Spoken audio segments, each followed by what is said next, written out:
Drug and alcohol addiction exists in our community. I had a daughter who was born cocaine positive. The unfortunate circumstance is that they end up having some children. My children were actually taken from me. Babies that have been exposed to drugs and alcohol prenatally tend to have significant developmental delays. They were taken for a little over 2 years, probably about 2 years and 3 months. The children aren't at fault. The children haven't done anything wrong. Children that have been exposed to this, after they get out of the initial withdrawal phase, tend to go on and have a slower development. I have him since he was 3 days old. They also will have behavioral problems. They found out that he was cocaine positive. They tend to not learn as well. They don't trust anyone to take care of them. I had a relapse 3 months after my children were taken from me. They start out with sort of almost a learned hopelessness. They may be aggressive to other children. Sometimes they don't cry at all because they don't really expect anybody to respond. Children that are abused or neglected may also show signs of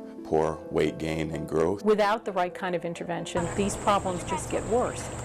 Children 0 to 3, particularly those children who've been abused or neglected, are the most vulnerable for long-term serious consequences. First of all, during that time their brain is rapidly developing. It's the time when the early experiences will shape who these people are as adults later on in life. So it's a really critical window of opportunity to influence and shape development. What is really unique about Safe Start is that it is both a treatment type program, but it's a prevention strategy as well. It is a 2-generational program. The parent and child and the family unit can actually revolve around this educational process. Not only are we providing services to the infants and toddlers, The parents involved with their children in Safe Start can see the developmental process. but we are teaching parents how to parent. The parent is actually able to help facilitate and continue the learning at home with the child. So we are providing intense intervention for the whole family.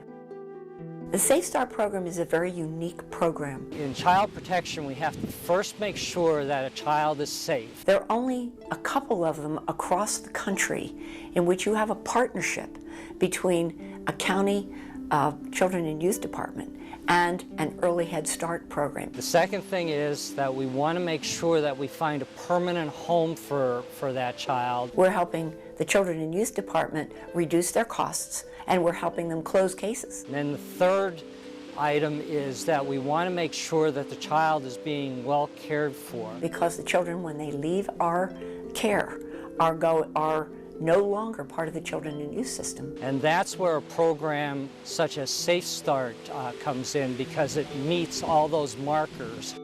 We're in temporary space here. We're on upper floors, which is not appropriate for infants and children due to fire issues. We are bursting at the seams where we currently are. We have had to actually push some of our preschool Head Start classes out of facilities that we own here on our campus in order to make room to get our Safe Start program up and running quickly. The center needs to be on one floor for ease in going in and out of the building. So we need a facility that's all going to be on the ground floor and that's going to be appropriate for the development and the age of these children. We looked in the downtowns, we looked in a lot of different locations, and none of the spaces that we were able to find were appropriate for the classes that we need. But they were also very expensive. And in the long run, it's going to be less expensive for us to own our own space, which is exactly what we need, than it is to renovate a space that's really not exactly what we need.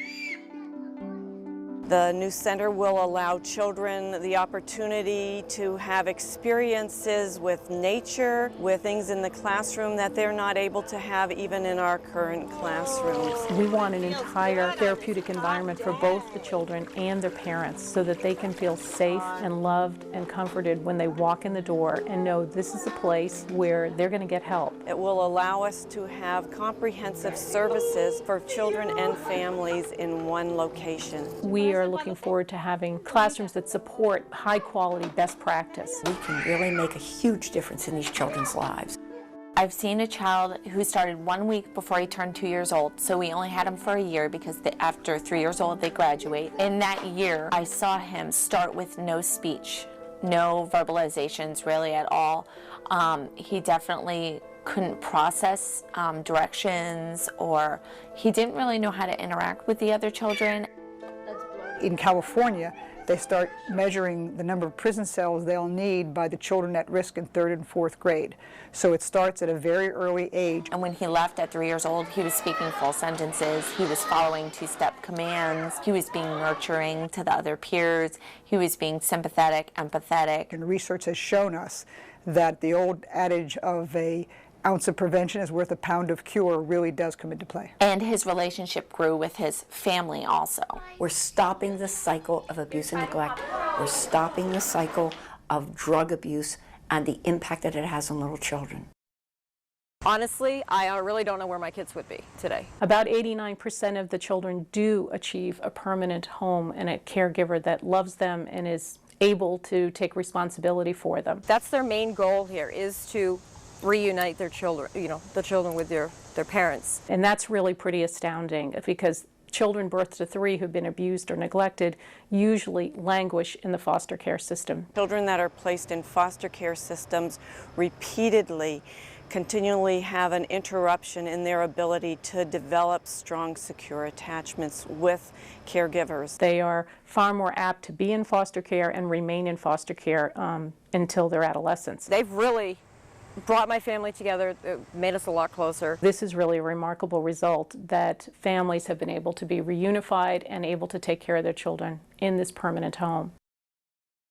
Children and youth has actually determined that it's far less costly for them to pay up to half the cost of the operation of the state Safe Start program than it is to put a child in foster care. I like the teachers. If the children were not in our Safe Start program, we would not be interrupting the cycle of abuse. He just rolls all over the floor, stay put, and he's more alert.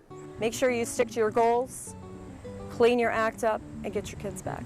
The county taxpayers are actually benefiting from these children being in our care for maybe up to 3 years in the Safe Start program, and then perhaps on to the Head Start program. He's more attentive. That's what they're here for. He came a long ways. The Safe Start program allows these children to have a fighting chance in our community, and we are really looking forward to being able to do that.